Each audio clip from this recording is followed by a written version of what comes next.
Coach à domicile, le conseil bien-être de nos experts. Lamson Nguyen, expert en sécurité chez McAfee. Le 8 novembre a lieu la 4e journée nationale non au harcèlement pour lutter contre tous les types de harcèlement et nous allons discuter du cyberharcèlement. Il faut savoir qu'en France, 700 000 élèves sont touchés par le harcèlement et 55% d'entre eux se disent victimes de cyberviolence. Le cyberharcèlement, qu'est-ce que c'est? C'est la mise en ligne de moqueries, de menaces, d'insultes et la mise en ligne de contenus gênants. D'accord ?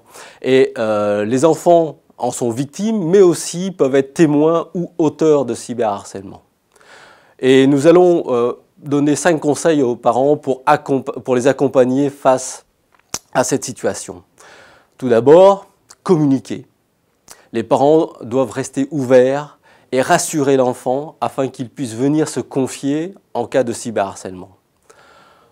Ensuite, connaître leur environnement, savoir ce qu'ils font en ligne, quels sont les amis, dans le but de détecter tout changement de comportement quand ils en sont victimes.